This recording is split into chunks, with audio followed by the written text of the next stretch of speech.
स्वस्ति श्री गणेशाय नमः। श्री गुरु चरण कमलेभ्यो नमः। माता पितृचरण कमलेभ्यो नमः।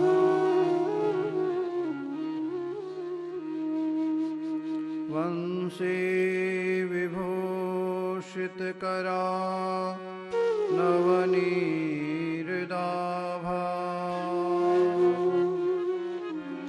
पीताम्बरा दरुणबिम्बफलाधरोष्ठा पूर्णेन्दुसुन्दरमुखारविन्दनेत्रा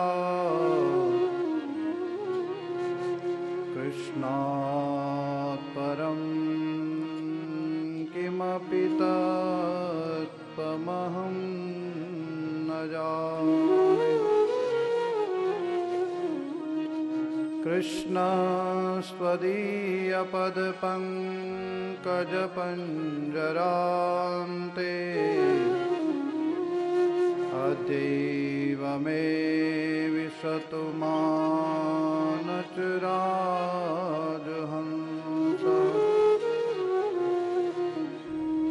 प्राणप्रयाणसमये कफवाधपित्तैः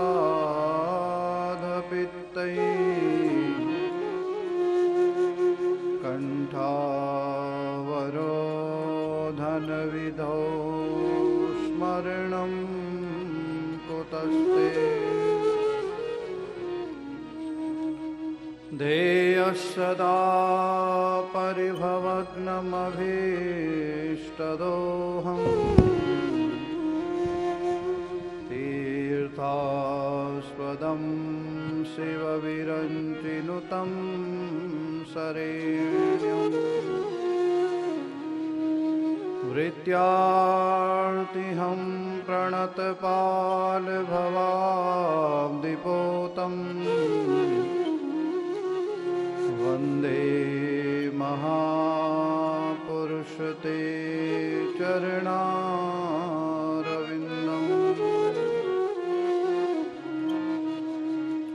यत्पादपद्मनखचन्द्रमणिछटाया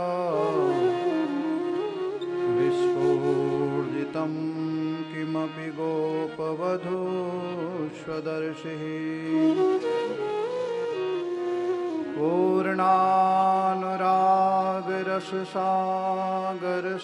पूर्णानुरागरससागरसारमूर्ति साराधिका मयि कदापि कृपां करोतु। वसुदेवसुतं देवं कंसचाणूरमर्दनं देवकी परमानन्दं कृष्णं वन्दे जगद्गुरुं। वासनात् वासुदेवस्य वासितं भुवनत्रयं सर्वभूतनिवासोऽसि वासुदेव जगत्पते। सरस्वती महामाये विद्ये कमललोचिने विश्वरूपविशालाक्षी विद्यां देहि नमोस्तुते। यं प्रव्रजन्तमनुपेतमुपेतकृत्यं द्वैपायनो विरहकातर्या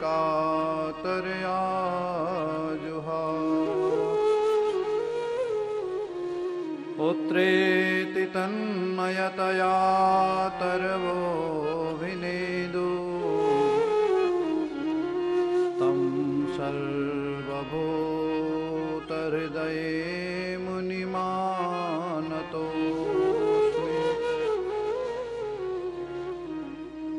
सीतानाथ समारम्भा रामानन्दाच मध्यमाम् अस्मदाचार्यपर्यन्तां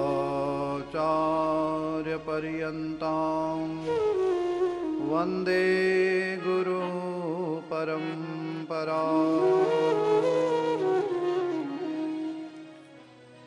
जय राधा जय रमण प्रभु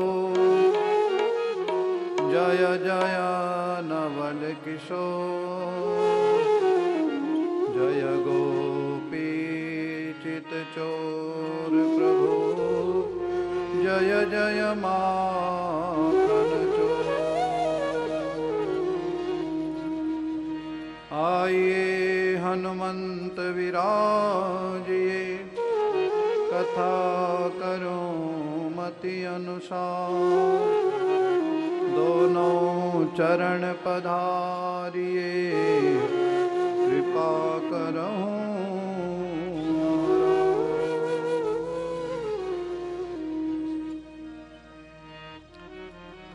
बोले वृंदावन बिहारी लाल की श्रीमद्भागवत महापुराण की बद्री केदार भगवान की गंगे यमुने मैया की सर्वेश्वरी भारत माता की सर्वेश्वरी गौ माता की सद्गुरुदेव भगवान की अपने अपने माता पिता की जय जय श्री राधे जय जय श्री राधे जय जय श्री राधे श्याम।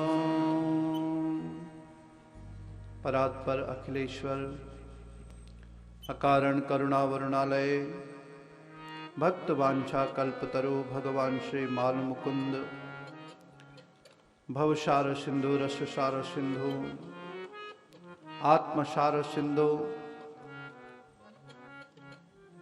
आप सबके अंदर बैठा हुआ वो दिव्य तत्व परमात्म तत्व भगवान की श्री विग्रह मूर्ति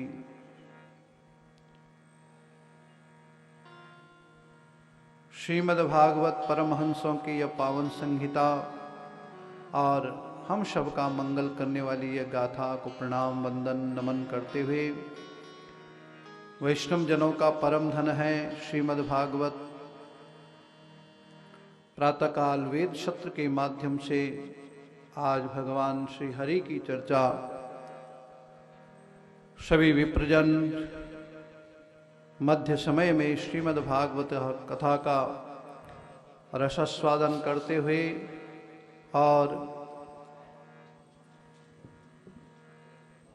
स्वर ब्रह्म से विभूषित करने वाले हमारे संगीतज्ञ वृंद इस यज्ञ के भागवत मनोरथी परम यशस्वी परम धर्मवान परम पुण्यवान स्वश्री श्रीमान आज के जो हमारे मुख्य यजमान हैं श्री नितिन गुप्ता जी और उनकी सौभाग्या श्रीमती चतुर्वेदी जी और लीना चतुर्वेदी जी उनकी उनकी दोनों सुपुत्रियाँ मान्या और सान्वी जी अपनी माता जी के सहित यहाँ पर पधारे हैं। मुख्य यजमान की भूमिका में आज उनको दायित्व मिला है। इसी के साथ हमारे जो सातों यजमान हैं श्रीमान दुर्गा प्रसाद गुप्ता जी उनकी सौभाग्या चंद्रवती जी राकेश गुप्ता जी उनकी धर्मपत्नी बबीता जी गौरव सैनी जी उनकी धर्मपत्नी राखी सैनी जी विजय प्रकाश मालपानी जी और श्रीमती सरोज मालपानी जी आनंद शर्मा जी और निधि शर्मा जी अनिल चौहान जी और श्रीमती पारुल चौहान जी सलिल गुप्ता जी और श्रीमती अंजू गुप्ता जी, चतुर्वेदी जी और लीना चतुर्वेदी जी जो आज हमारे मुख्य यजमान हैं, परम सौभाग्यशाली हैं।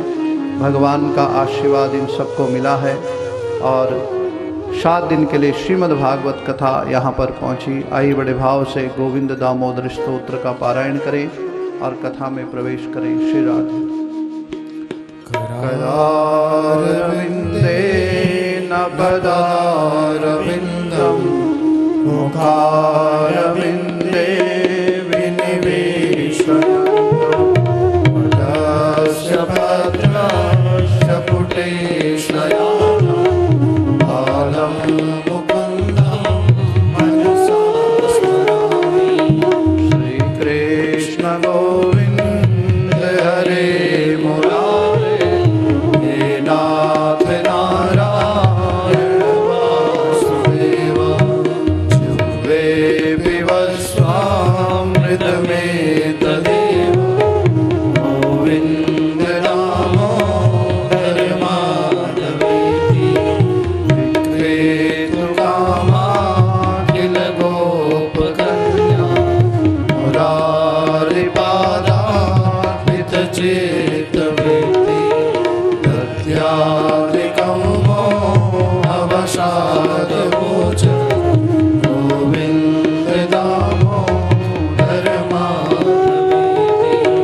गृहे गृहे गोपवधू कदम्बा, सर्वे मिलित्वा समवाप्ययोगम्।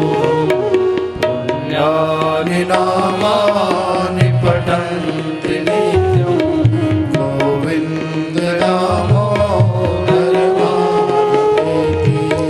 सुखावसाने इदमेव सारं, दुःखावसाने इदमेव जयम्। देहावसाने इदमेव जाप्यम्, गोविन्द दामोदर माधवेति। सदैवं भज सुन्दराणि, नामानि कृष्णस्य मनोहराणि। समस्तभक्तादिविनाशनानि, गोविन्द दामोदर माधवेति। सुखावसाने इदमेव सारं, दुःखावसाने इदमेव गेयम्। देहावसाने इदमेव जाप्यम्, गोविन्द दामोदर माधवेति। युवे रसज्ञे मधुरा प्रिया, सत्यं हितं तां परमं वदामि। आवर्णयेतां मधुराक्षराणि, गोविन्द दामोदर माधवेति। भावेव याचे मम देहि जिह्वे, समागते दण्डधरे कृतान्ते। वक्तव्यमेवं मधुरं सुहृद्या, गोविन्द दामोदर माधवेति। श्रीकृष्ण राधा वरि गोकुलेश, गोपाल गोवर्धन नाथ विष्णु। पिबस्वामृतमेतदेव, गोविन्द दामोदर माधवेति। श्रीकृष्ण गोविन्द हरे मुरारे, हे नाथ नारायण वासुदेव।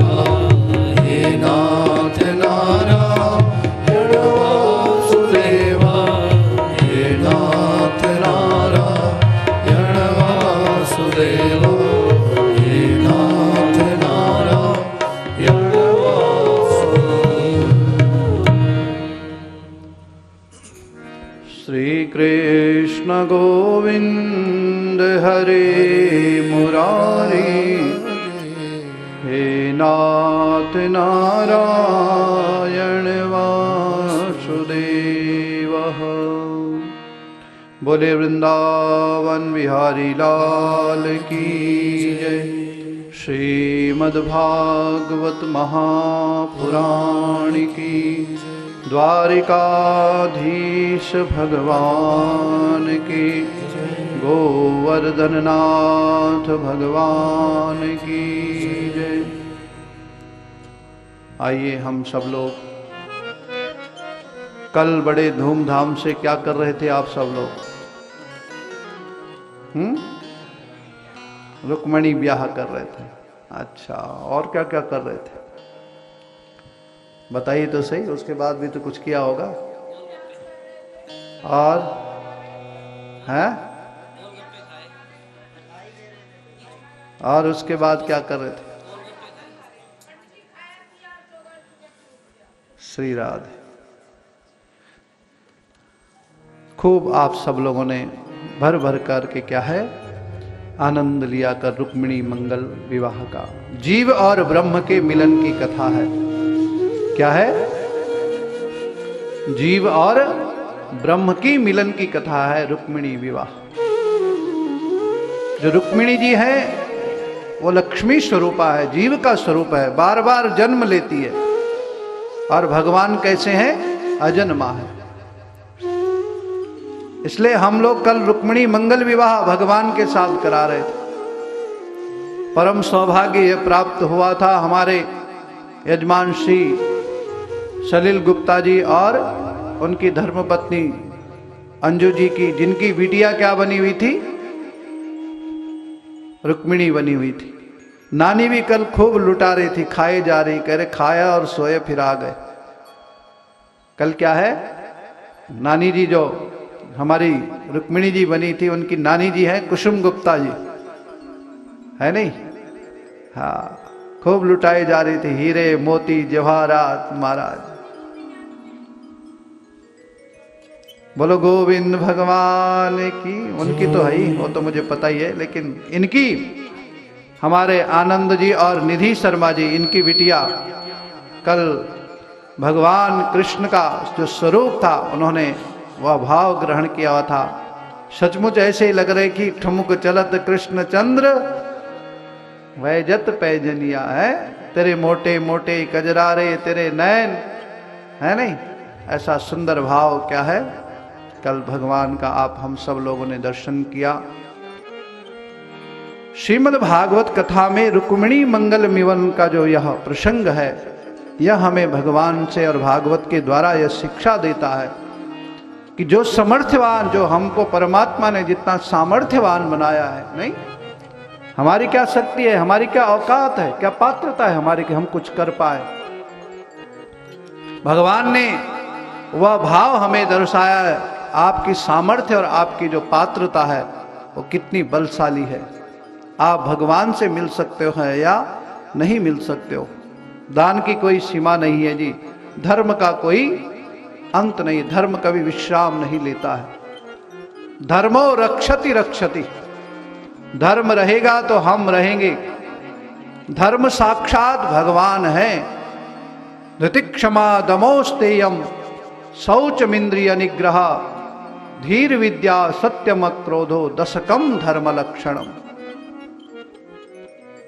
धर्म जो स्वरूप है वो भगवान का है। भगवान ही धर्म बन करके आते हैं और फिर हम सब लोगों का क्या है? मार्गदर्शन करते हैं। धर्म नहीं रहेगा, संस्कृति नहीं रहेगी, परमात्मा नहीं रहेंगे, अत्याचार अनाचार और दुराचार फैलने लग जाएगा। इसी का नाम कलयुग है। यत्फलम नास्ति तपसा न योगे न समाधिना तत्फलम लभते सम्यक कलौ केशव कीर्तना। यत्फलम नास्ति तपसा, जो फल तप करने से प्राप्त नहीं होता है, न योगे न समाधिना, योग में जाने से जिस फल की प्राप्ति नहीं हो सकती, तत्फलम लभते सम्य कलौ केशव कीर्तना। कलयुग में कलौ केशव कीर्तना, कलयुग में वही फल किससे मिलेगा? हरि नाम संकीर्तन से। जो प्रभु का नाम, आप देखिए, आपको हम अगर बोलेंगे 24 घंटे भगवान का भजन करो, कर पाओगे? बोले महाराज जी ऐसी कथा बस बहुत हो गई, 7 दिन है नहीं। अगर आपको बोलेगे 24 घंटे भगवान को भोजन कराते रहो तो करा पाओगे? नहीं करा पाएंगे ना। अगर आपको बोलेंगे ये काम आपने परमात्मा के ही लिए करना है तो कर पाओगे? नहीं कर पाएंगे हम सब लोग। लेकिन अगर हरिनाम संकीर्तन, आप उठते बैठते चलते फिरते, है नहीं, कहीं पर भी आपकी स्थिति हो और वहीं पर आपको, मैं तो कहता हूं हर कार्य भगवान का है। आप ऑफिस जा, जैसे लोग कहते हैं ना कि कर्म ही पूजा है, क्या कहते हैं? कर्म ही पूजा है। कौन सा कर्म पूजा है? कहने में बड़ा अच्छा लगता है, सुनने में तो उससे भी और अच्छा लगता है जब व्यक्ति यह कहता है कर्म ही पूजा है। एक बार एक व्यापारी के यहाँ एक उसका ग्राहक गया दुकान पे, और जो व्यापारी जी हैं, जो वो महापुरुष है बनिया व्यापारी, वो अपनी तिजोरी के पास बैठ करके ओम जय जगदीश हरे, तन मन धन सब कुछ है तेरा, सब लगे हुए, आरती पूजा प्रसाद, जो उनके जो काम, जहाँ से उनका कार्यक्रम चलता है, जो आए हुए थे सामान खरीदने के लिए। देखा महाराज जी को पूजा करते करते लाला जी को 1 घंटा व्यतीत हो गए, और 1 घंटे व्यतीत होने के बाद फिर वो अपना सामान उस अपने ग्राहक को देने लगे, और जब सामान देने लगे तो उसमें फिर अपना हिसाब किताब जुगाड़ क्या है पूरा बिठाया हुआ है। तो जो ग्राहक था वो बड़ा सज्जन और शील स्वभाव वाला था। उन्होंने कहा महाराज जी आप 1 घंटे से पूजा कर रहे हो और यहाँ जहाँ देखो वहाँ टांका लगा रहे हो, जहाँ देखो वहीं लेखनी घुमाए जा रहे हो, और फिर कह रहे हो कर्म ही। भाई मेरा तो कर्म ही पूजा है, समझ रहे हैं आप कि नहीं? आप हम भी तो यही कहते कर्म ही पूजा है। अरे है कौन सा कर्म? अब जैसे हम 7 दिन के लिए आपके पास आए हैं, है नहीं, भागवत कथा कर करके आज विश्राम ले रही है भागवत कथा, फिर चले गए, तो हमने भी तो कर्म किया। आप लोगों ने दक्षिणा दी और फिर उसके बाद व्यास जी की, ब्राह्मणों की, आचार्य गणों की क्या हो गई? विदाई हो गई। ये कर्म तो हमने किया, लेकिन इस कर्म में भगवान कहां से आ गए? हमने भगवान की कथा सुनाई आप लोगों को, भगवान कहां है? कई लोग कहते हैं ये तो ब्राह्मण लोगों का व्यवसाय है। क्या है जी? हाँ, हमें भी कई लोग कहते हैं महाराज ये भी आपका भी तो व्यवसाय है, आपकी भी तो दुकानदारी है। अरे पगलो, ये कोई दुकानदारी थोड़ी नहीं है, हमने कोई सौदा थोड़ी नहीं कर रखा है भगवान का।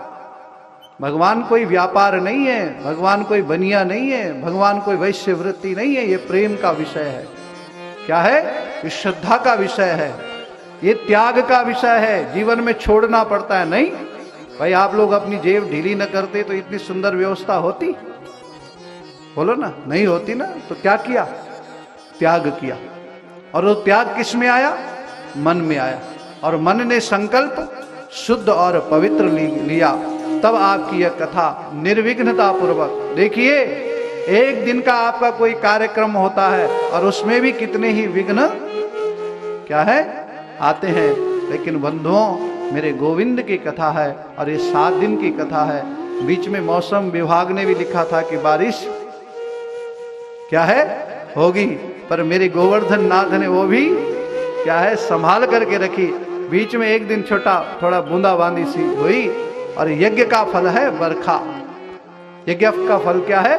बारिश है। यज्ञात् भवति पर्जन्य, पर्जन्यात् अन्न संभवा। यज्ञ करने से बारिश होती है। जब पहले यज्ञ बारिश नहीं होती थी तो लोग क्या करवाते थे? यज्ञ करवाते थे और फिर बारिश होती थी।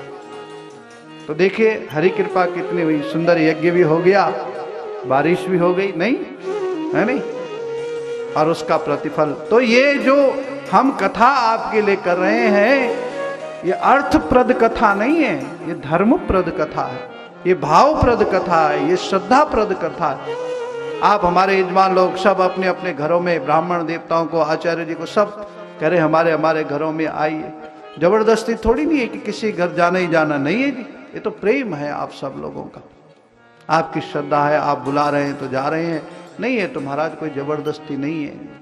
ये है, ये श्रद्धा का विषय है। कर्म पूजा क्या हुई, हमने आपको कथा सुनाई, लेकिन उसमें हमने प्रेम से, क्या है, आनंद के साथ उस कथा का भाव, कोशिश यह करी कि थोड़ा थोड़ा प्रसंग सब लिए जाए, कोई प्रसंग छूट न पाए, है नहीं, कोई प्रसंग, जितना हमें जानकारी है जी, जितना हमें गुरुदेव की कृपा से, अपने माता पिता के आशीर्वाद से प्राप्त हुआ है, और अपने सहज स्वाध्याय से और अपने ज्येष्ठ श्रेष्ठों की कृपा का जो प्रसाद है वह हम आप लोगों तक बांट पाते हैं। ये मेरी गोविंद की कृपा है। तो कर्म कौन सी पूजा है, जिसमें भगवान है। कर्म कौन सी पूजा है, जो कर्म, जैसे हमारे नितिन जी ने दूसरी कंपनी, दूसरा व्यापार, दूसरा व्यवसाय ज्वाइन किया, क्यों जी, तो कर्म कर रहे हैं आप, हम सब कर्म कर रहे हैं, लेकिन जब हम घर से निकले जिस कर्म के लिए, भगवान का क्या करें, धन्यवाद करें, वह कर्म पूजा है। गोविंद आज तुमने हमें इस मार्ग पर लगाया है, हम आपका धन्यवाद करते। आप तभी भी चले जाते, तब तो होना तो तभी भी था, आप जो भी, आप हम सब की यही कथा है, यही जीवन की यात्रा है। होना तब भी है जब आप भगवान को वंदन नमन नहीं करोगे, और होना तब भी है जब आप भगवान का धन्यवाद करोगे। भगवान कहेंगे देखो मेहनत तो इसकी है नहीं, प्रतिफल तो इसका है, पर इसने मुझे अपना, क्या है, अपना माना है, तो मेरा भी भाव बनता है, मेरा भी आशीर्वाद बनता है, मेरी भी दया बनती है कि इसके कार्यक्रम में भगवान दिनोत्तर, क्या है, वृद्धि करते रहे। शुक्रिया किया उस परमात्मा का, वह पूजा क्या है, श्रेष्ठ है। अपना पेट भरना है, अपने लिए करना है, सब करते हैं, क्या है, सब करते हैं, सब करते हैं कि नहीं। हाँ, श्री राधे। हमारे चतुर्वेदी जी सुबह बोल रहे थे, महाराज गुरुदेव मैं तो अनंत जगह रह करके आया, लेकिन मेरी जो माता श्री है नहीं, कह रहे मैं 9 वर्ष रहे आप अमेरिका में, हाँ, कह रहे माता श्री आपकी धर्मपत्नी जी बालगुप्त, कह रहे वहां रहे, लेकिन माता जी को कहीं भी अच्छा वातावरण, अब कोई, हम तो यहाँ के जो जितने लोग हैं वो तो सोचे बस एक बार अमेरिका पहुंच जाए हमारा, समझ रहे आप, हम भी कई बार कहे भाई एक बार वहां का ठप्पा लगवा दो जरा, लगता है कुछ ज्यादा ही मिलता होगा। चतुर्वेदी जी कह रहे हैं गुरु जी यही ठीक है, भारत की भूमि में ही ठीक है। माता जी जब से यहाँ आई तब से कैसी है, बड़ी प्रसन्न है और बड़ी खुश है। ये होती है औलाद का कर्तव्य, अपनी नौकरी, मतलब अपना पद प्रतिष्ठा, अपना ऐश्वर्य सब छोड़ दिया अपनी माँ के लिए। ऐसी भी औलाद होती है, और ऐसी भी औलाद होती है जो चले जाते हैं, फिर कभी अपने माँ बाप को मुड़ के, कलयुग में आप देख रहे हैं घटनाएं, आप सुन ही रहे, यही है। तभी तो यहाँ भागवत आई, ये गोविंद का प्रसाद। और माता जी से हम मिले, कितनी सरल और कितनी सहज, कितनी सुशील। कहा गुरुदेव पिता की सेवा करने का तो इतना मौका नहीं मिला, क्योंकि उन्होंने हमें पढ़ाया लिखाया, हमें इतना सामर्थ्यवान बना दिया कि मैं उसके बाद फिर पढ़ाई करता रहा, और अगर वो न होते तो शायद मैं इस पद प्रतिष्ठा तक भी न पहुंचता। आत्मा वही जायते पुत्र, माता पिता के कर्मों का फल ही हमारी संतान है हमारा। तो कर्म कौन सा श्रेष्ठ है, जो हम भगवान को समर्पण करके करें, और जीवन में ये न करें कि हम ठगी कर रहे हैं। जीवन में ये भाव ना आए कि हमने इनके साथ क्या कर लिया, हो गया, इनको कुछ पता ही नहीं है। अरे इनको नहीं पता है, उसको तो पता है जिसके साथ आप कार्य कर रहे हो। तो हमारा कर्म ही पूजा हुआ है, जिसमें कुछ भी बुरा नहीं होता है, जहां संकल्प बुरा नहीं है, जहां विचार बुरा नहीं है, जहां श्रद्धा फलवती है, बलवती है, वह कार्य सिद्ध भगवान क्या है, निर्विघ्नता पूर्वक करते हैं। तो आज हमारा 7वां दिन निर्विघ्नता पूर्वक श्री हरि की कृपा हुई है महाराज। और कल रुक्मिणी मंगल विवाह का क्या है, रुक्मिणी, वहीं से प्रसंग मैंने शुरू किया था कि रुक्मिणी जीवत स्वरूप है, रुक्मिणी जी लक्ष्मी है। जब माता पिता कन्या को विदाई करते हैं महाराज, है नहीं, कितने आंखों में अश्रु आते। कल जब ये प्रसंग चल रहा था, काफ़ी सारे लोगों के जीवन में भाव आ रहा था। और हमारी बिटिया एक कृष्ण बनी थी, एक रुक्मिणी बनी हुई थी। तो हमने कहा अब आपका ब्याह जल्दी से कराएं, है नहीं, अब आपको जल्दी से विदा, भगवान ऐसा मौका दे, जल्दी से अवसर प्राप्त हो। तो शिवानी जी भी और छवि जी भी दोनों अपने अपने माता पिता पे, अंजू जी तो कार्यक्रम में लगी हुई थी, लेकिन मेरा भाव यहाँ पे देखा तो सलील जी पे चिपक करके उसके आँखों से जो है अश्रु निकल रहे थे और मानो कह रहे थे कि नहीं, ये धर्म है कि हमें अपने माता पिता का घर छोड़ना पड़ता है, दूसरे के लिए, पति के लिए जाना पड़ता है। वास्तव में जो प्रेम है वो कभी छोड़ना नहीं चाहता है। तो वो आंखों में जो भाव और वो जो दर्शन था, वही प्रेम है, वही करुणा है, वही दया है प्रभु प्रेम में।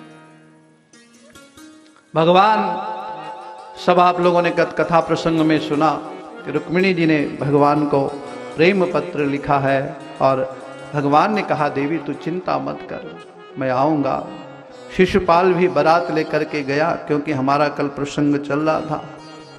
शिशुपाल है नहीं, रुक्मिणी के जो भाई हैं वो नहीं चाहते हैं कि मेरी बहन का विवाह नारायण के साथ हो। और रुक्मिणी ने बाल्यकाल से जब से ही भगवान के स्वरूप को देखा, संकल्प किया मैं ब्याह करूंगी तो नारायण से ही करूंगी, मेरा विवाह होगा तो परमात्मा से ही होगा और मैं किसी को धारण ग्रहण नहीं कर सकती, मेरा कोई वर और नहीं बन सकता।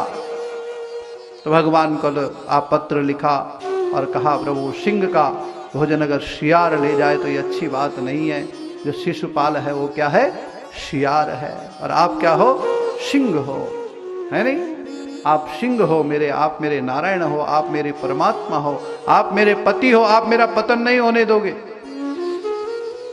रुक्मी, रुक्ममाल आदि रुक्मजित जो रुक्मिणी के भाई हैं, इनका जो मित्र है शिशुपाल, शिशु मने बच्चे, बाल, और पालना मने पालने, जो बच्चों को ही पालने में लगा रहता है उसका नाम क्या है, शिशुपाल है। माँ का ध्यान नहीं रखता है, पिता का ध्यान नहीं रखता है, पत्नी का ध्यान नहीं रखता है, समझ रहे हो, बस केवल धनार्जन, अर्थ ही अर्थ आता ही रहे, है नहीं, और उससे क्या है, अपने जीवन को भोग विलासता में ही चलाता रहे, उसी का नाम शिशुपाल है। तो क्या लक्ष्मी जी उसके घर जाएगी, बताओ आप, नहीं जाएगी। जो पाल बच्चों को ही पालने में, अपने ही पेट भरने में लगा है, ये तो घोड़े, गधे, कुत्ते, बिल्ली सब अपने अपने बच्चों का लालन पालन, अगर हम भी वैसे कर रहे हैं तो हम कोई मनुष्य हैं। लक्ष्मी जी कहती मैं उसी घर में जाऊंगा जो मेरा उपयोग धर्म के लिए करेगा।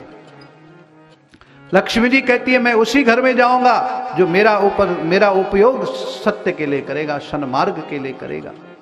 लक्ष्मी जी कहती है मैं उस घर में जाऊंगी जहां क्या है, सात्विक पार्टियां हो हमारा, जहां सात्विक रस हो, जहां कृष्ण रस हो, जहां क्या है, हरिनाम का रस हो, उस घर में।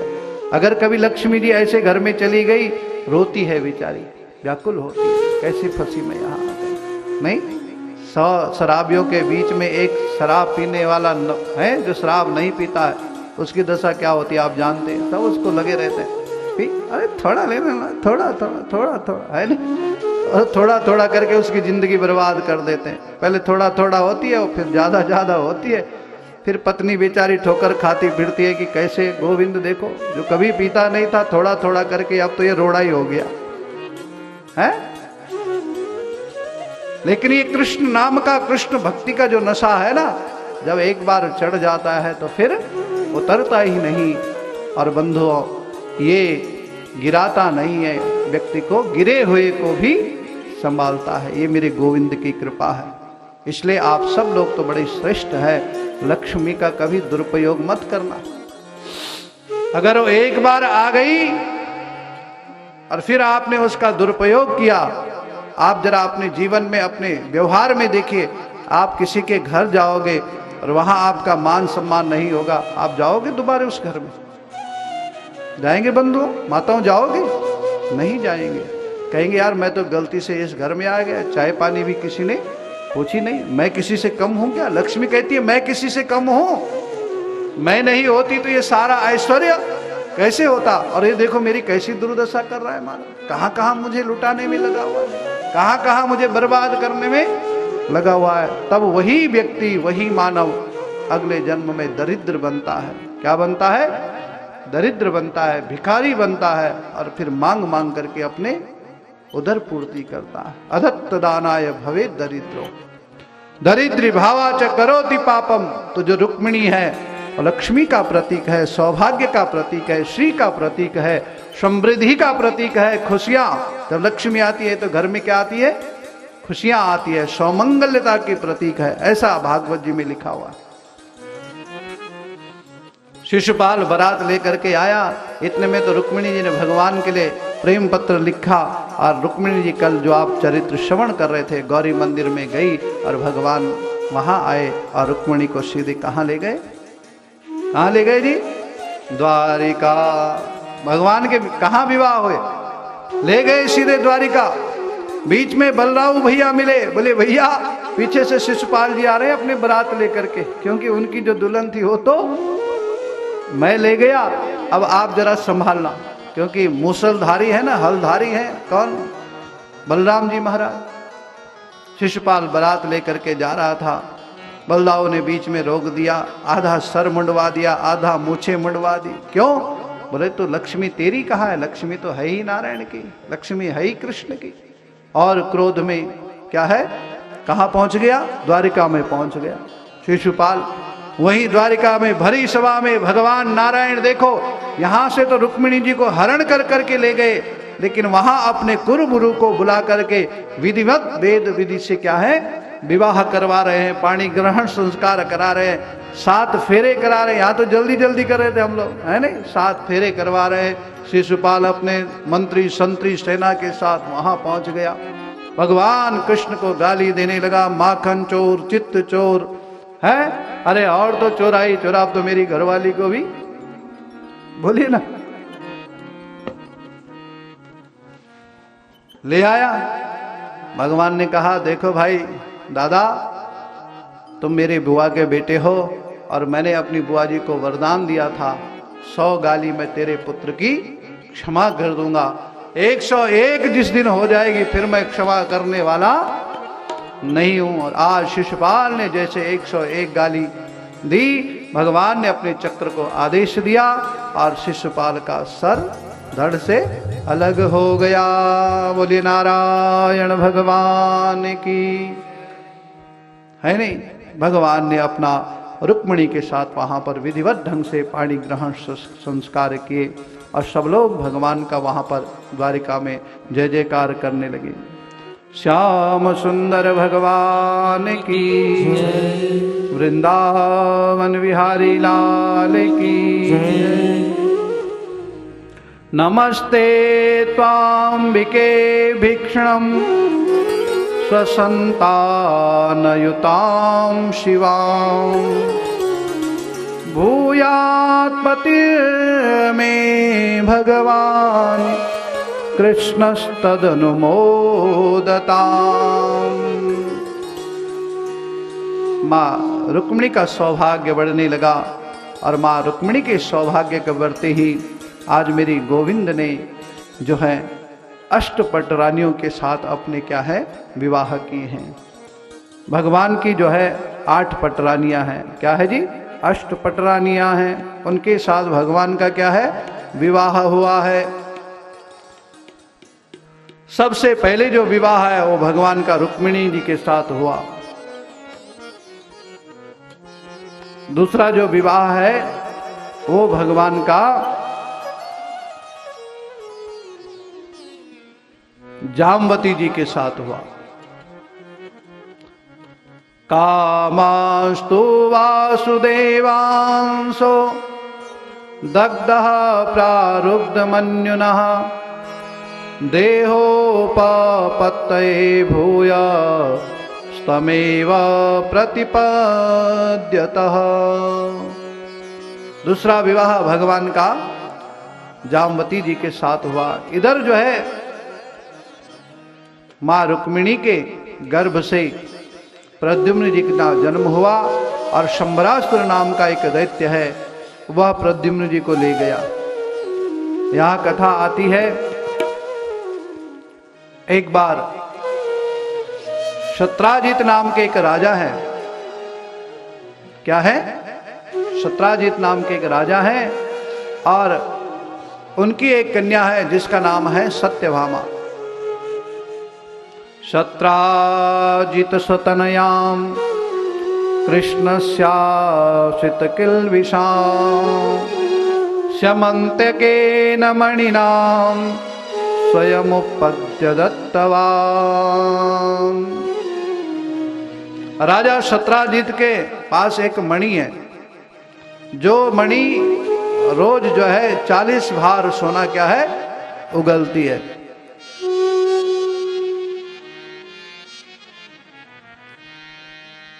एक बार भगवान कृष्ण ने उस मणि को देखा और भगवान कृष्ण ने राजा शत्राजित से कहा कि जो मणि है रोज 40 मन सोना क्या है उगलती है, देती है। आप ऐसा करिए, इस मणि को मेरे गले में डाल दो। क्या है? इस मणि को मुझे दे दो। राजा शत्राजित को लगा कि शायद भगवान के जीवन में लोभ आ गया है, लालच आ गया है नहीं? मणि लेना चाहते हैं। तो शत्राजित ने जब यह प्रश्न, यह भाव रखा, इधर जो है शत्राजित का भाई है प्रसेनजित, एक दिन उस मणि को लेकर के क्या है जंगल में चले गया और जंगल में शिकार खेलने लगा। एक सिंह से उनका युद्ध हुआ और सिंह ने जो है, शेर मिला जंगल में, सिंह ने शत्राजित के जो भाई है प्रसेनजित उनको मार दिया और जो मणि प्रसेनजित के गले में थी वह गले में धारण कर दी, अपने पास ले गया। उसी गुफा में एक रहते थे जामवंत जी, और फिर जामवंत जी और किसका, उस सिंह का युद्ध हुआ। जामवंत जी ने उसे मारा और वह मणि फिर अपने पास ले ली। उसी मणि को जामवंत जी की एक बेटी है जिसका नाम है जामवती, उसको खेलने। अब उसके लिए मणि क्या है, उसको तो उससे कुछ लालच है ही नहीं, वो उसी के साथ खेल रही है। इधर पूरे द्वारिका में ढिंडोरा मच गया कि भगवान कृष्ण ने मणि की चोरी कर ली। क्या है? मणि की चोरी कर ली। अब भगवान पर देखो, यह है प्रभु की लीला। अवध साड़ी साती तब बोली। आज भगवान कृष्ण के जीवन में मानो 7.5 लग गई हो, चोरी का कलंक लग गया।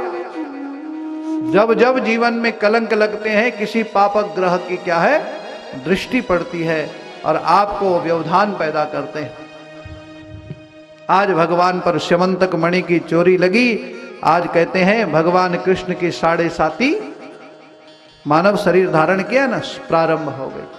अब इस चोरी का प्रायश्चित कैसे करें? भगवान को सबने चोर बना दिया, कैसे इसका निराकरण होगा? भगवान ने कहा इसका निराकरण कोई और नहीं कर सकता, है तो मुझे ही करना पड़ेगा, क्योंकि मेरे पे चोरी लगी, मुझे ही केस लड़ना है इसके बारे में। भगवान गए हैं, भगवान ने स्यमंतक मणि को ढूंढने का क्या है, अब भगवान को तो सब पता है, तो प्रभु की लीला मात्र है। गए हैं, जाकर के क्या देखते, एक गुफा के बाहर जो है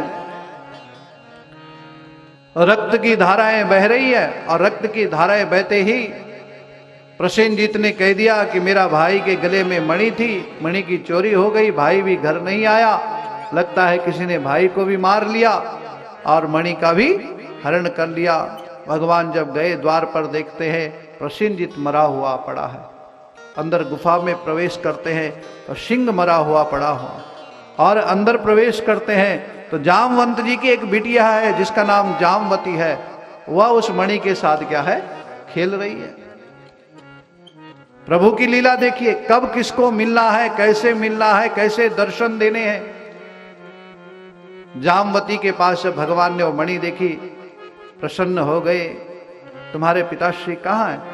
पिताश्री ने जैसे ही सुना किसी मानवीय शरीर वाले का आना यहाँ हुआ है नहीं, तो जामवंती आपको पता है ऋक्षराज को कहते, क्या है उनका जो वेश है ऋक्षराज जैसा है। भगवान के साथ सामने प्रकट हो गए, मैं हूं, क्या चाहते हो?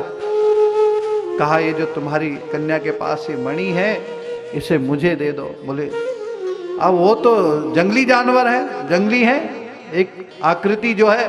बोले नहीं नहीं, ये मणि तुम्हारे किस काम की, तो मेरी बेटी का खिलौना है, ये मैं आपको कैसे दे सकता हूं। और अगर आपको ये मणि चाहिए तो आपको मेरे साथ युद्ध करना पड़ेगा। कहते हैं 12 दिन तक क्या है, जामवंत जी का और भगवान का आपस में युद्ध चलता रहा। न जामवंत जी हारे और न मेरे कृष्ण हारे मारे। अंत तो गत्वा जामवंत जी को लग गया कि मेरे को हराने वाला आज तक कोई पैदा नहीं हुआ, लेकिन मेरे कृष्ण, मेरे राम हैं, वो कोई और नहीं हो सकते हैं। मेरे को हराने वाले अगर है तो मेरे राम हैं, कहीं आप राम ही तो नहीं है। भगवान ने अपना क्या है, राम वाला जो विग्रह है जामवंत जी को दर्शन कराया। और जैसे ही जामवंत जी ने प्रभु राम के कृष्ण के रूप में दर्शन किया, महाराज आंखों से अश्रु की धारा बहने लगी और चुप ही न हुए। बोले प्रभु आपने इतना बड़ा पाप मुझसे चढ़ाया, आपने मेरे साथ युद्ध किया, मैं तब मर क्यों नहीं गया, मेरी दशा दुर्दशा क्यों नहीं हो गई। मैंने साथ आपके साथ हाथों का प्रहार किया, लातों का प्रहार किया, इन शरीर को कुष्ठ रोग हो जाए, इन शरीर व्याधियों से युक्त हो जाए, जिन शरीर ने आप पर ऐसा क्या है आघात क्या है। बोले पगले ये तो सब मेरी लीला है, मैं देख रहा था तो मुझे पहचान पाता है या नहीं पहचान पाता है। वो तेरी त्रेता युग की जो स्मृति है वो द्वापर में बनी हुई है या नहीं बनी हुई है। भगवान ने अपने दर्शन दिए और जामवंत जी ने प्रभु के चरण पकड़ लिए। हे मेरे गोविंद, मैंने जो आपके साथ युद्ध किया है, बहुत बड़ा पाप किया है, उसका प्रायश्चित कैसे होगा, कैसे होगा, कैसे मैं उस पाप के ऋण से उऋण हो जाऊंगा। भगवान कहते हैं कोई आपने जानबूझ करके थोड़ी नहीं किया, ये तो अनजाने में हो गया। तो जामवंत जी समझदार व्यक्ति हैं, उन्होंने कहा महाराज मैंने सुना है कन्यादान से व्यक्ति सारे पापों से उऋण हो जाता है। मेरी एक बिटिया है जो ये जो मणि जिसके साथ आप ऐसे करो, इससे अपना ब्याह कर लो और फिर आप और हमारी मुलाकात भी होती रहेगी।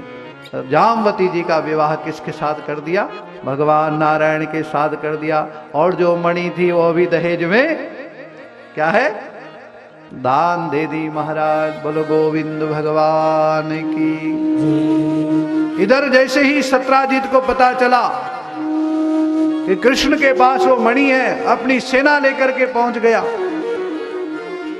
मैंने कहा था ना कृष्ण जैसा कोई चोर आज तक पैदा हुआ ही नहीं।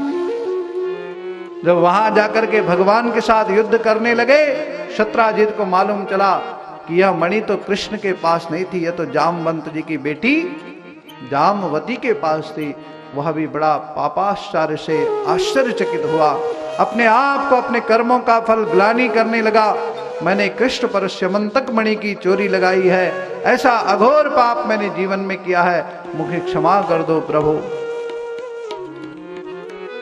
भगवान ने कहा अरे तुमने ये सब संसार की लीला ऐसे ही चलती रहती है, तुमने कोई जानबूझ करके तो नहीं लगाया, ये तो सब कर्मों का फल है, कोई आपको चिंता करने की जरूरत नहीं है। बोले महाराज मैं आपको अपने पाप से मुक्त होना चाहता हूँ। सुना है कन्यादान के फल से व्यक्ति उऋण हो जाता है। मेरी एक बेटी है जिसका नाम है सत्यभामा। क्या है जी? सत्यभामा। आज मैं उसका विवाह आपके साथ करना चाहता हूँ। बोलो गोविंद भगवान की। भगवान का विवाह जो है सत्यभामा जी के साथ हुआ और राजा सत्राजित अपने पाप के ऋण से क्या हो गया, उऋण हो गया। कितने विवाह हो गए जी? 3 हो गए, ज्यादा तो नहीं हुए ना, 3 ही हुए ना।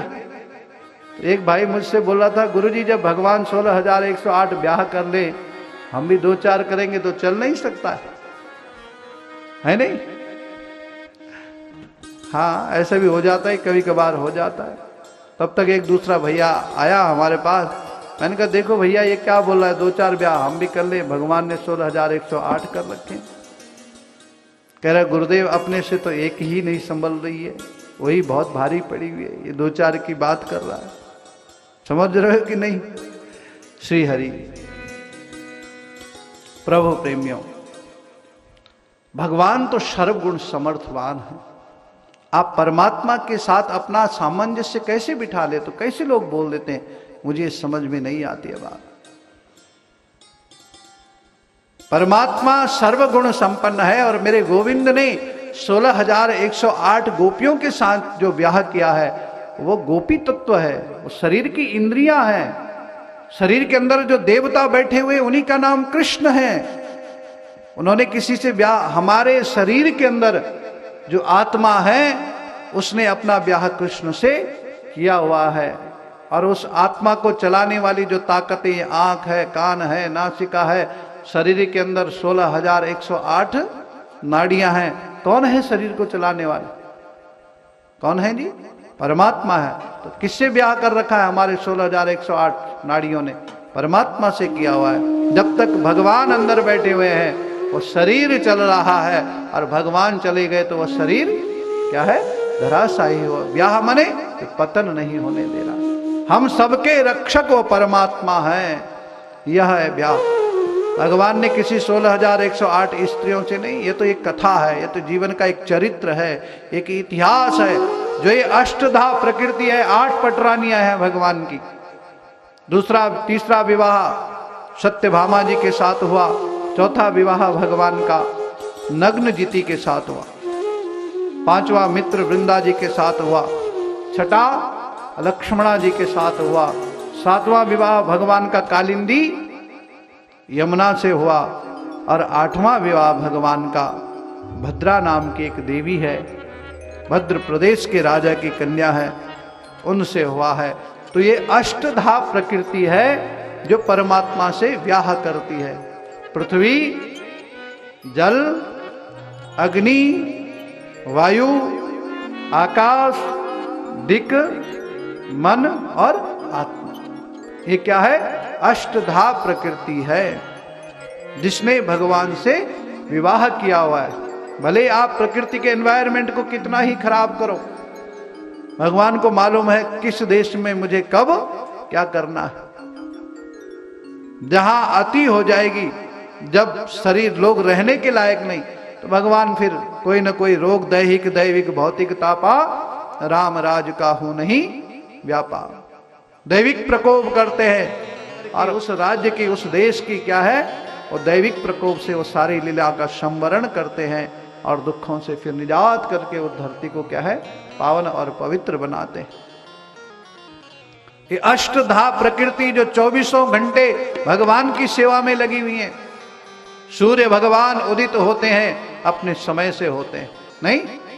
चंद्रमा उदित होते हैं, एक दिन छुट्टी लेते हैं? लेते हैं जी? चंद्रमा छुट्टी लेते हैं?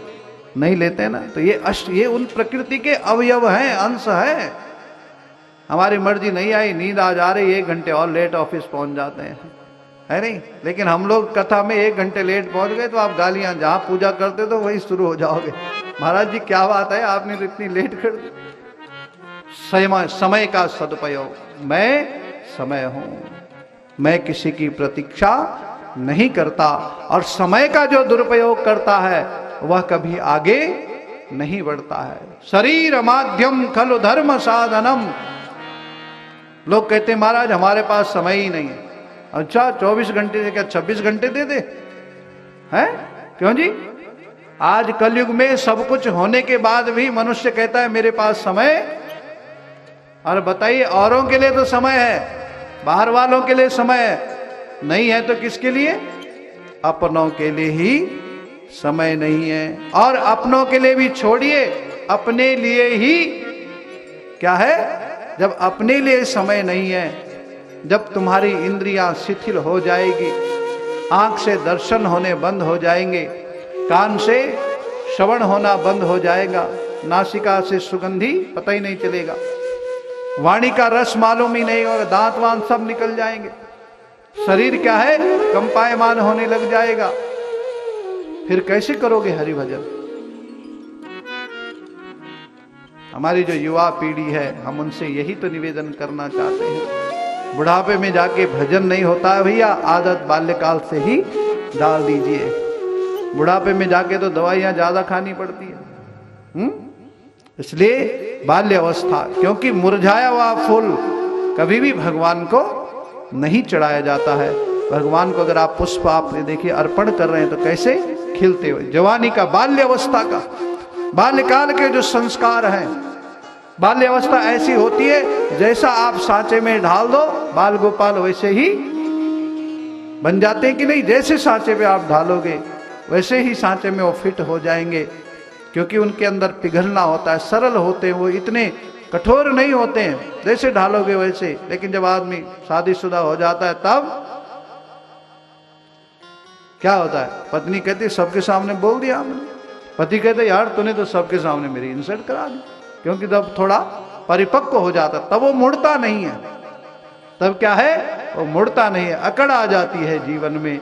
तो जब तक बाल्य अवस्था होती है, भगवान कहते हैं जब जीवन में जीने के लिए भोजन जरूरी है तो जीवन में जीने के लिए भजन भी जरूरी है। जिन लोगों का मन, कई लोग हमसे भी बोलते हैं महाराज जी भजन में मन नहीं लग रहा। अरे ऐसे ही भजन में मन लग जाएगा क्या? ये कोई दुकानदारी है? आपने 7 दिन कथा कराई और भगवान में भजन में मन लग गया। 7 जन्म लेने के बाद भी शायद भगवान के भजन में मन, बोलिए ना, नहीं लग पाता है। हाँ, एक दिन एक महात्मा जी 5 वर्ष का बालक महात्मा बना हुआ है, भिक्षा मांगने के लिए गया किसी घर में, और भिक्षा मांगते ही कोई गर्भवती मैया आई, प्रेग्नेंट थी वो, 6 या 7वां महीना लग रहा होगा। भिक्षा देने के लिए क्या है, उस 5 वर्ष के अबोध बालक के सामने घर से जो भी पत्र पुष्प लाए और जो भी भिक्षा का जो उनकी श्रद्धा सामर्थ्य थी वो बालक को देने लगी। जो अबोध 5 वर्ष का बालक था, उसकी जो दृष्टि है वो माँ के स्तनों पे पड़ी। उसने कहा मैया आपके जो ये स्तन है इससे क्या होता है? बोले बिलाला मेरे गर्भ में अभी 6 महीने का बालक है, और जब वो होगा तो इन स्तनों पे भगवान ने क्या भेजा है, दूध भेजा है। अच्छा मैया अभी तेरा बालक इस दुनिया में नहीं आया, क्या है, अभी तेरा बालक इस दुनिया में नहीं आया, और भगवान ने गर्भ में ही उसके लिए क्या है, दूध की व्यवस्था करा दी। मैया कितना दयालु है वो मेरा परमात्मा, कितना कृपालु है। अभी आया भी नहीं, जब दूध नहीं तब क्या है, जब दांत नहीं तब दूध दियो, अब दांत दियो तो अन्न को भारी। जब दांत नहीं थे तब दूध दिया, अब दांत दिए तो खाने के लिए रोते रहते है नहीं।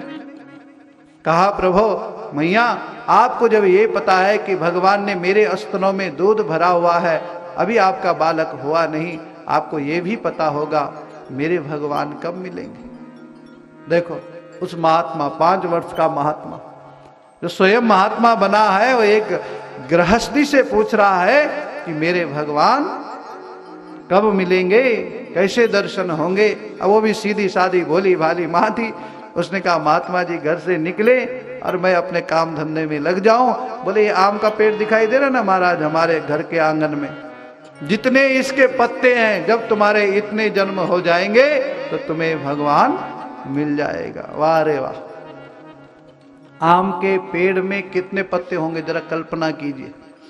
जितने आम के वृक्ष में पत्ते हैं, जब तुम्हारे इतने जन्म होंगे तब तुम्हें भगवान मिलेगा। और हम सोचते हैं कि 7वें दिन ही क्या है, गोविंद मिल जाए। जन्म जन्म मुनि यतन कराही, अल्पकाल सब विद्या पाई।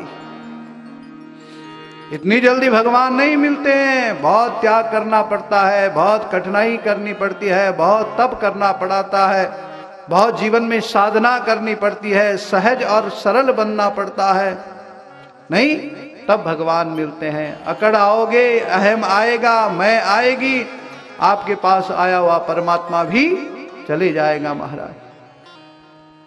बोलिए नारायण भगवान की। इसलिए जैसे ही माँ ने कहा इस आम के वृक्ष पर जितने पत्ते हैं, जब तुम्हारे इतने जन्म हो जाएंगे तो तुम्हें भगवान का दर्शन प्राप्त हो जाएगा। और वहीं पे वो बटुक ब्रह्मचारी 5 वर्ष का महात्मा नाचने लग गया खुशी के मारे। आहा मैया, इतने जन्म बाद मेरे जन्म हो जाएंगे, इतने जन्म बाद मेरे भगवान मिल जाएंगे, इतने जन्म बाद मुझे ईश्वर के दर्शन हो जाएंगे। नाचने लगा खुशियों के मारे, नंद के आनंद भयो, जय कन्हैया लाल की, हाथी घोड़ा पाल की, जय कन्हैया लाल की। और हम सोचते हैं आज हमने भगवान का पूजन किया, आज हमने भगवान की कथा सुनी, आज हमने दान दिया, आज हमने जप किया, है नहीं, तुरंत इसका फल मिले। तुरंत नहीं मिलता है कलयुग में।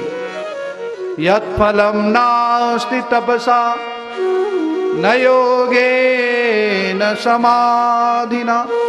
थोड़ा आपने परीक्षा दी है तो प्रतीक्षा तो करनी ही पड़ेगी। और आजकल तो परीक्षा लेते कब भी पेपर लीक हो जाए पता ही नहीं चलता है। नहीं नहीं जी, क्योंकि षड्यंत्रकारी बहुत बैठे हुए हैं। ऐसे ही कहा आपने जो भगवान की यहाँ परीक्षा दी है, प्रतीक्षा कीजिए। थोड़ा आपने जो तप किया है, जो साधना की है, जो बीज आपने बोया है, उसको अंकुरित फलित और पुष्पित होने में थोड़ा समय तो लगता है। यहाँ कोई चमत्कार वाली बात नहीं है महाराज। जो आपने बोया है अवश्य उगेगा, थोड़ा समय लगेगा। थोड़ा क्या है, प्रतीक्षा करिए। तो आज मेरे गोविंद की कृपा हुई। हम चाहते हैं हम आज ही किया, हमने आज ही धर्म किया, आज ही मिल जाए। क्या करें, आम के पेड़ पर जितने पत्ते हैं तब भगवान मिलेंगे, खुशियों का ठिकाना नहीं। नारायण भगवान की। भगवान के क्या है 16,108 विवाह हुए हैं। यहाँ भगवान के जो है 8 विवाहों की क्या है कथा है। और 8 विवाह के कथा के पश्चात भौमासुर नाम का एक दैत्य है। क्या है, भौमासुर नाम का एक दैत्य है जिसने 16,000 राजकन्याओं को अपने कैद में बंद कर रखा है। वो नहीं चाहता है कि इनका विवाह नारायण के साथ हो। नाम क्या है, भौमासुर। क्या नाम है जी? 16,000 गोपिकाओं को, राजकन्याओं को अपने कैद में बंद कर रखा है। तो कैसा असुर है? भू मने पृथ्वी और असु मने प्राण। भौमासुर पृथ्वी पर आया है, शरीर धारण कर, प्राण धारण करके आया है।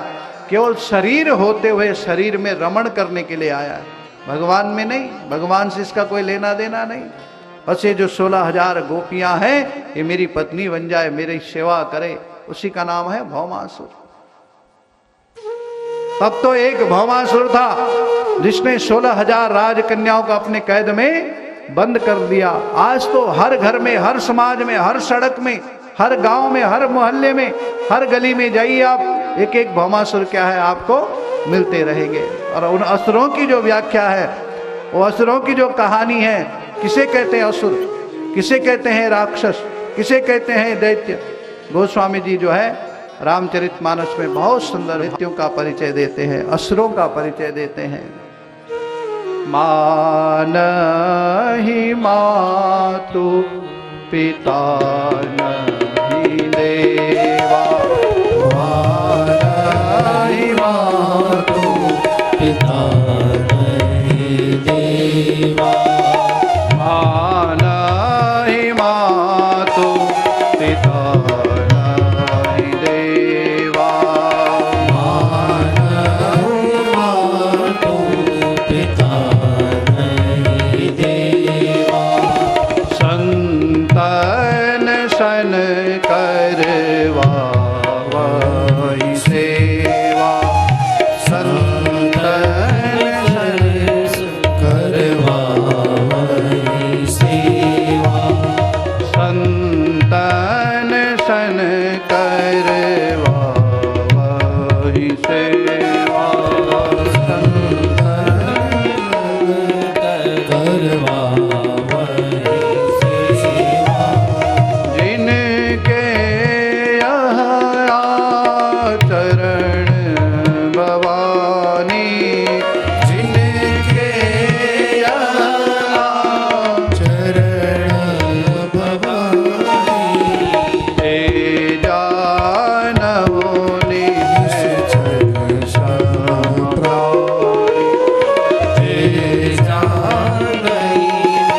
निश्चर सम प्राणी।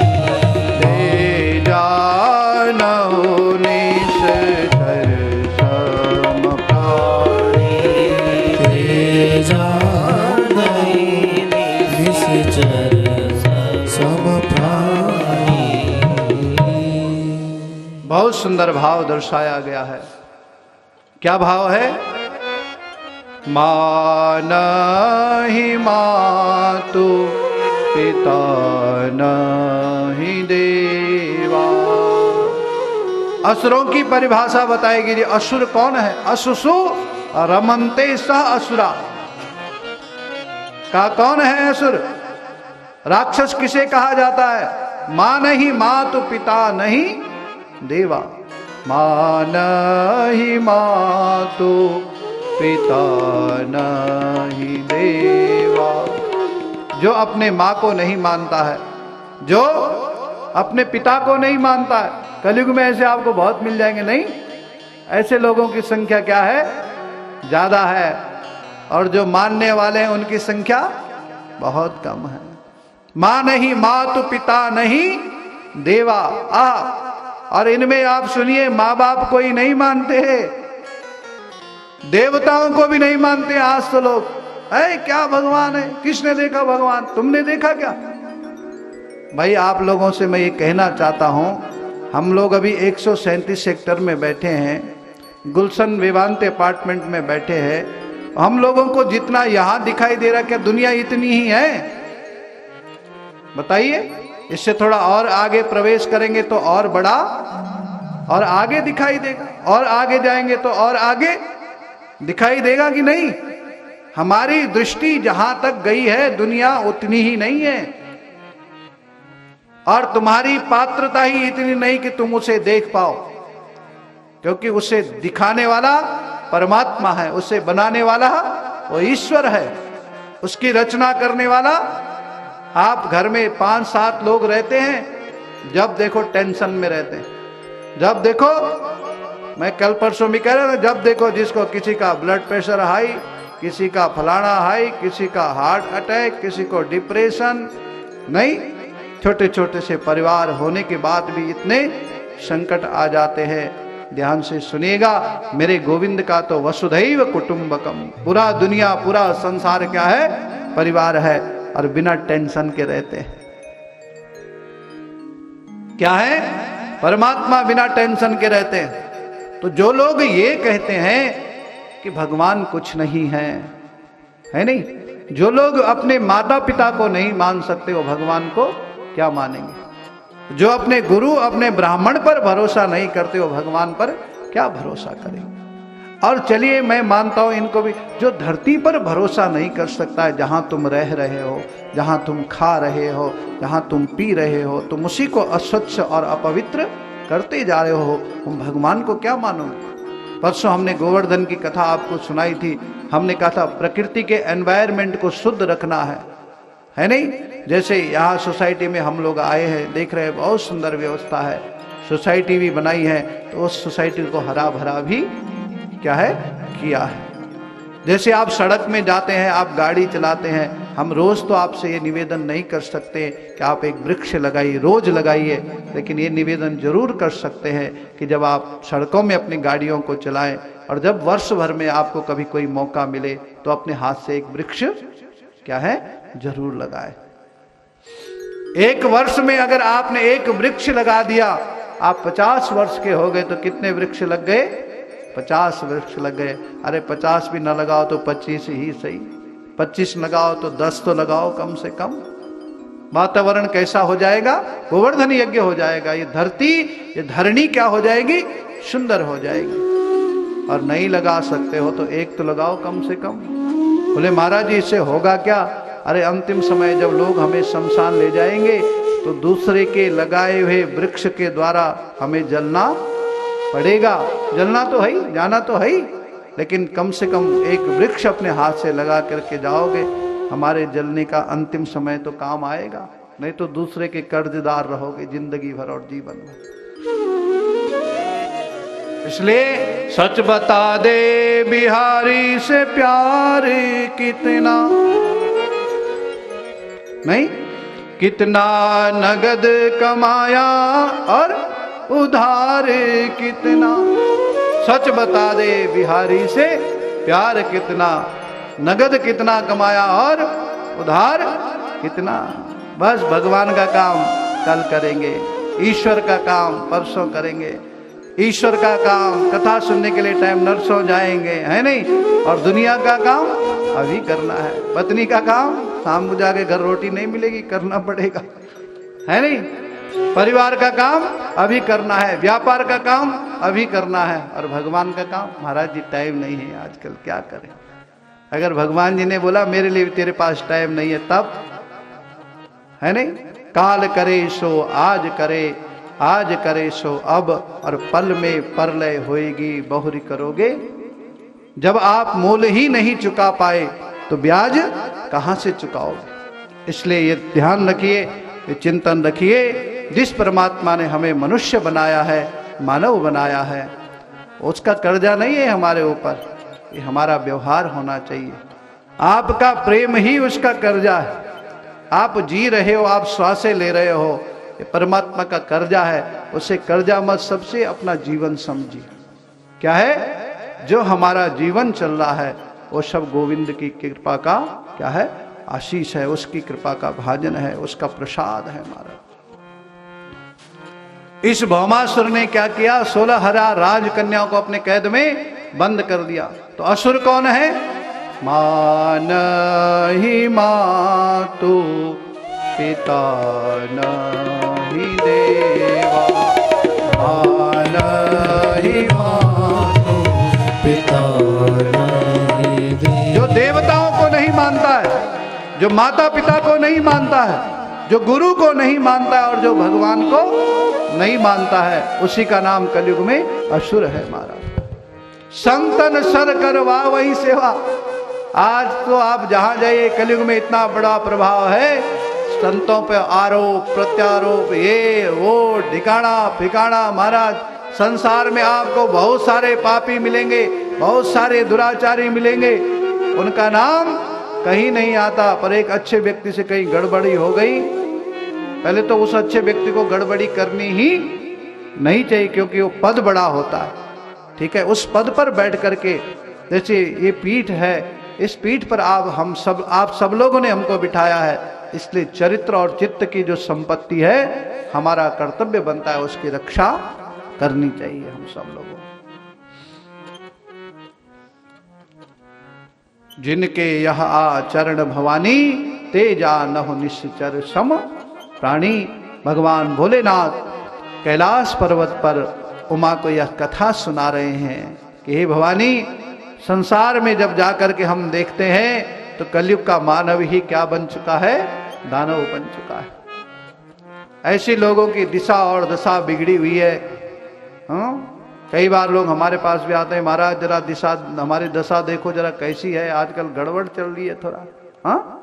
हम कहते हैं भैया दिशा ठीक रखो, दशा अपने आप ठीक हो जाएगी। क्या है? अपनी दिशा ठीक रखो, आपकी दशा अपने आप ठीक हो जाएगी। ऐसा हो ही नहीं सकता है। याद आएगी उसको कभी ना कभी, कृष्ण दर्शन तो देंगे कभी ना कभी। ऐसा विश्वास मन में जमाते चलो, कृष्ण गोविंद गोपाल गाते चलो। अपनी दिशा ठीक रखो, आपकी दशा अपने आप बदल जाएगी। और अगर आपकी दिशा ठीक नहीं है तो भगवान भी आपकी दशा बदल सकते, क्योंकि तुम्हारी दिशा ही ठीक नहीं है। तुम तो कर्म वही करे जा रहे हो। यही जीवन की यात्रा है। कई लोग बोलते हैं, जैसे आप हम सब यही सोचते, हम भी सोचते यार हम भी उतने सेठ बन जाते, हम भी उतने पदवान बन जाते, नहीं हम भी उतने सुंदर बन जाते। सोचते कि नहीं? ये तो सब पूर्व कर्मों का फल है। जो आपने बोया हुआ है वही तो मिल रहा है। अब इस जन्म में तो हम कितना ही ब्यूटी पार्लर जाकर के क्या है, बोलिए माताओं, हम तो कभी आज तक ब्यूटी पार्लर गए नहीं जी। हमने तो कभी देखा ही नहीं, हमें तो घुसना उछना भी नहीं आता कुछ। हम तो नहाते हैं, थोड़ा तेल लिया और अपने वालों पे लेकर के बस फिटफट होकर के आपके बीच में आ जाते हैं। कुछ लोग ऐसे भी हैं, जब इस पीठ पर बैठते हैं तो उनको 3-3 घंटे सजना पड़ता है नहीं? लेकिन सच बात है, आपकी जो ओरिजिनलिटी है, आपकी जो पावरफुल, आपके जो क्रिया है, ब्यूटी पार्लर आप गए, 3 घंटे सज धज करके आए, पता चला थोड़ा गर्मी हो गई तो 5 मिनट में वो सब क्या है, स्वाहा हो जाता, होता है कि नहीं? आपकी जो नेचुरल प्रकृति में परमात्मा ने आपको दिया है उसमें जिए ना, जिससे आपका कल्याण होगा। ठीक है, भौतिकवाद है, जगत है, दुकानदारी तो फिर नहीं तो फेल नहीं हो जाएगी। ब्यूटी पार्लर वाले चुपचाप नहीं बैठे रहेंगे। भगवान ने सबके लिए व्यवस्थाएं बनाई हुई है, सबका जीवन चलता है। जो भौमासुर जो दैत्य है कैसा है, माता पिता गुरु भगवान को नहीं मानता है और आचरण और व्यवहार जिसका ठीक नहीं है वही भौमासुर है। 16,000 राजकन्याओं को कैद में डाल रखा है। ये गोपियां नित्य प्रति गोभी इंद्रिय भक्ति रसम पिबति सा गोपी, जो समाज के अच्छे लोग हैं, जो समाज के सजग लोग हैं, धरती और धरणी और अपने माता पिता गुरु भगवान से जो प्रेम करने वाले लोग हैं, है नहीं, उन्हीं के द्वारा ये सृष्टि क्या है, चल रही है। हम कल परसों पता नहीं कौन से दिन मैंने कथा प्रसंग में ये कहा कि जहां भी आप रहते हो, आप जिस सोसाइटी में रहते हो या जो हमारे सोसाइटी को बनाने वाले लोग हैं, है नहीं, उनसे हम सबको निवेदन करना चाहिए, हर सोसाइटी में एक एक देवालय मंदिर होना चाहिए महाराज। बोले क्यों? सनातन बढ़ता रहेगा। आपने सनातन का बीज बोया है, वो हरित अंकुरित और फलित होता रहेगा। ठीक है कि नहीं? वहां जो भी लोग जाएंगे, जितने लोग उस मंदिर में जाएंगे, धन्यवाद करेंगे किस आदमी ने ये मंदिर बनाया होगा। परमात्मा उसको खूब क्या दे, स्वास्थ्य दे, खूब उसकी व्यापार की वृद्धि करे, खूब उसका क्या करे, मंगल करे। कहते जितने लोग उस देवालय के दर्शन करने जाते हैं उतना ही उसको पुण्य की क्या होती है, प्राप्ति होती। इनडायरेक्टली, डायरेक्ट नहीं, इनडायरेक्ट। जो भी संसार में आप हमको मिलता है, कोई न कोई माध्यम है, बिना माध्यम के कुछ प्राप्त नहीं होता है। भौमासुर जब उन गोपियों को सता रहा था, अनन्य भाव से भगवान की स्तुति कर रही थी, और वहीं मेरे कृष्ण पहुंच गए और भगवान कृष्ण ने उस भौमासुर को क्या कर दिया, गोविंदाय नमो नमः कर दिया। ये आसुरी जो वृत्ति है, वह भगवान की कथा, भगवान का जो चरित्र है, भगवान का जो भाव है, जो इसमें रहता है, नहीं है, जो जिस भाव में रहता है वही उसकी गति को जान सकता है। नहीं, एक सुंदर भाव आता है, आप गुनगुनाएंगे जब, जिस देश में जिस वेश में वेश में राधा रमण राधा रमण राधा रमण कहो। जिस देश में जिस वेश में परिवेश में रहो, राधा रमण राधा रमण राधा रमण कहो। राधा रमण राधा रमण राधा रमण कहो। जिस वेश में जिस वेश में परवेश में रहो, राधा रमण राधा रमण राधा रमण कहो। राधा रमण राधा रमण राधा रमण कहो। जिस काम में जिस धाम में जिस नाम में रहो, जिस काम में जिस धाम में जिस नाम में रहो, राधा रमण राधा रमण राधा रमण कहो। राधा रमण राधा रमण राधा रमण कहो।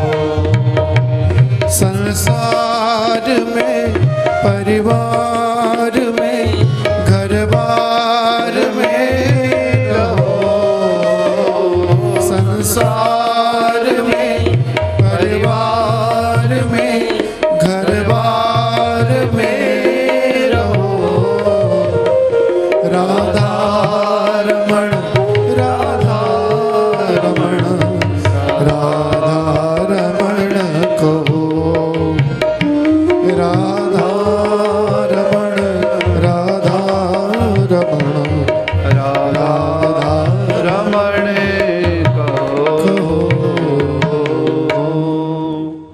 बोलिए श्याम सुंदर भगवान की, वृंदावन बिहारी लाल की। जिस देश में जिस वेश में परिवेश में रहो, राधा रमण राधा रमण राधा रमण।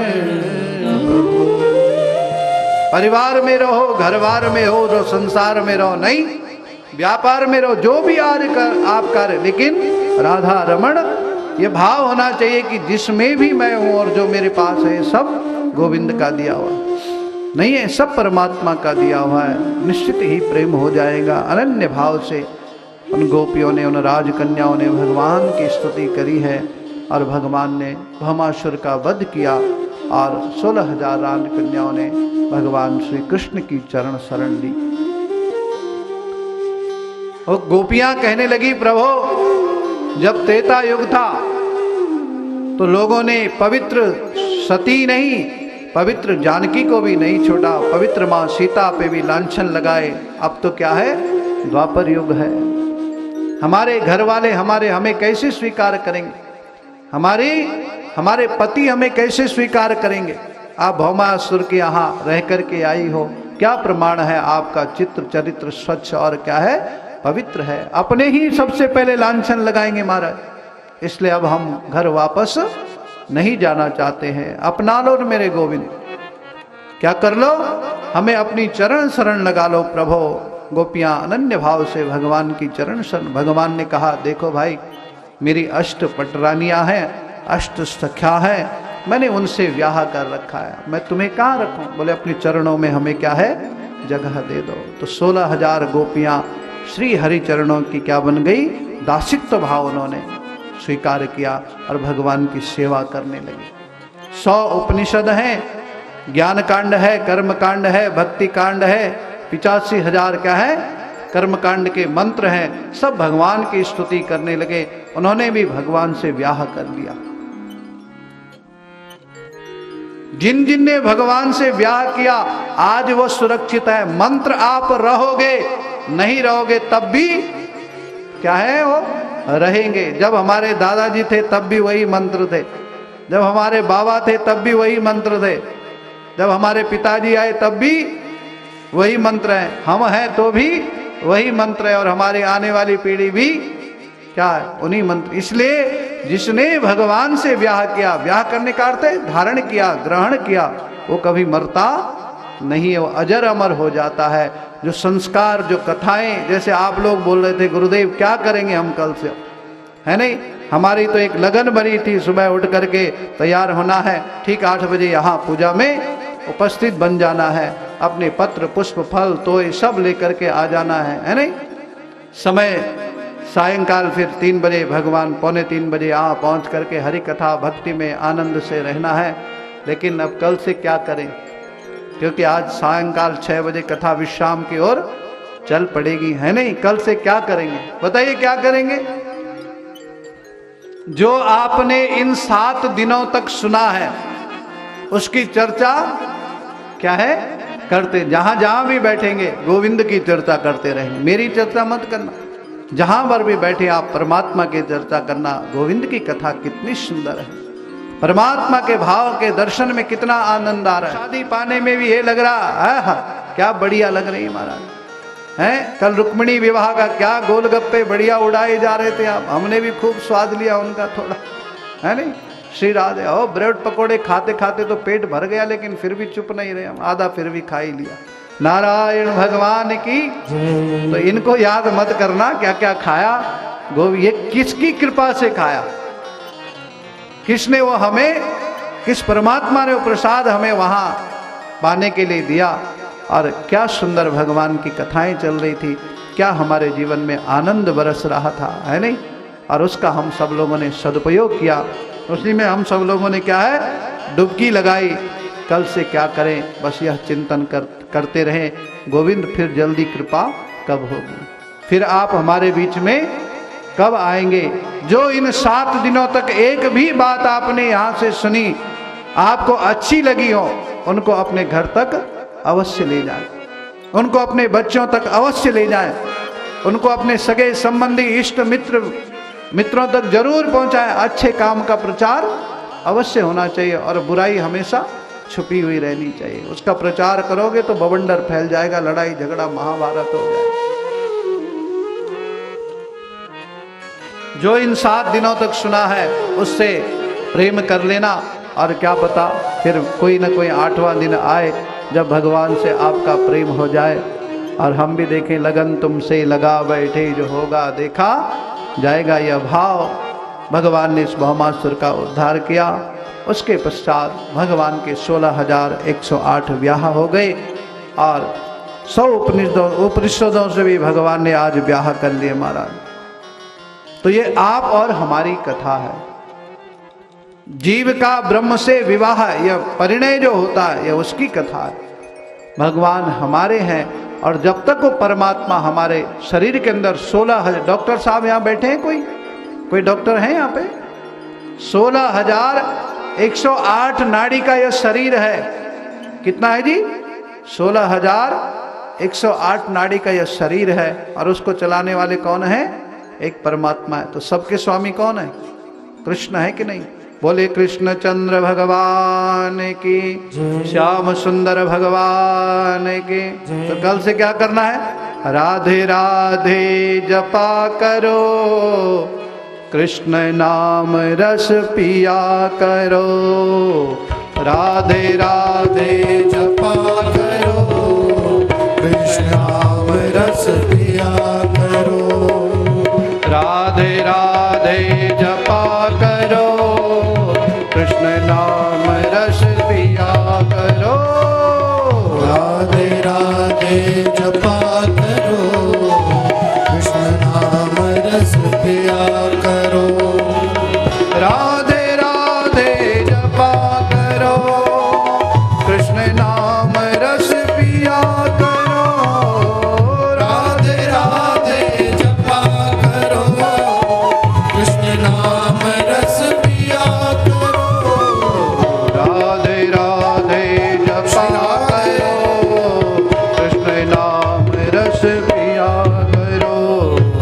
राधे राधे हरि बोल। कृष्ण नाम रस पिया करो।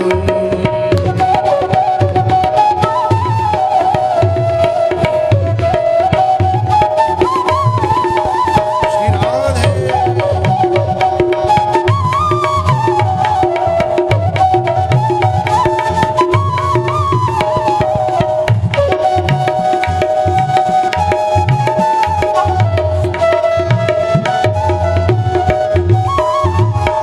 राधा रानी है महारानी, इनकी महिमा सब जग जानी। इनकी महिमा सब जग जानी, इनकी महिमा सब जग जानी। हे राधा रानी है महारानी, इनकी महिमा सब जग जानी। इनकी महिमा सब जग जानी। राधे चरणों में, राधे चरणों में प्रीति किया करो। राधे राधे जपा करो। राधे राधे जपा करो। श्री राधे राधे राधे। ओ राधे राधे जपा करो, कृष्ण नाम रस पिया करो। राधे राधे जपा करो। हरि बोल। रस पिया करो।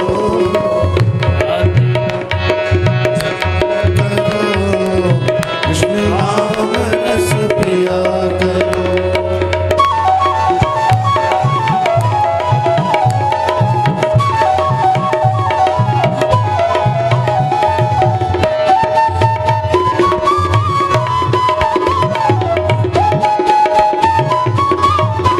हरि बोल। हाथों से जरा मीठी मीठी तालियां। हरि कीर्तन यही तो करना है कल से। जय हो।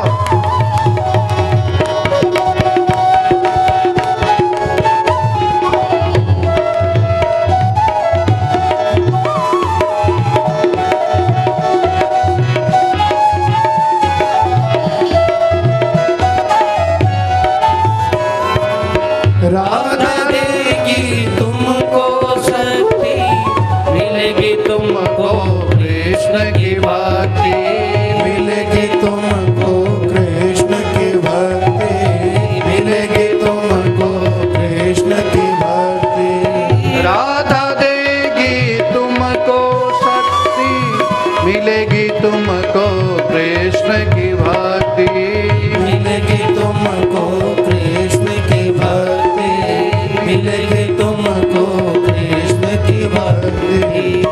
राधे कृपा दृष्टि बरसाया करो, राधे राधे जपा करो, राधे राधे जपा करो, कृष्ण नाम रस पिया करो, राधे राधे जपा करो, कृष्ण नाम रस पिया करो, राधे राधे जपा करो, कृष्ण नाम रस पिया करो।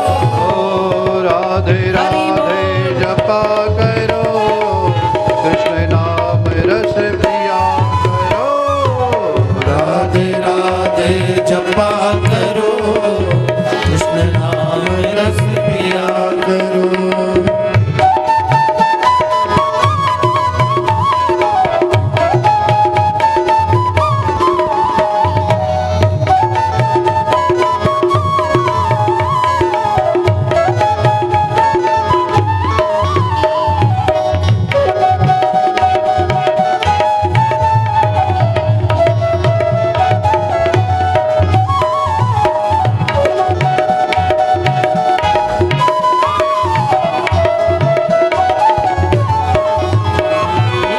भोली भाली सीधी सादी, ओ है सबसे न्यारी न्यारी, वो है सबसे न्यारी न्यारी, वो है सबसे न्यारी न्यारी।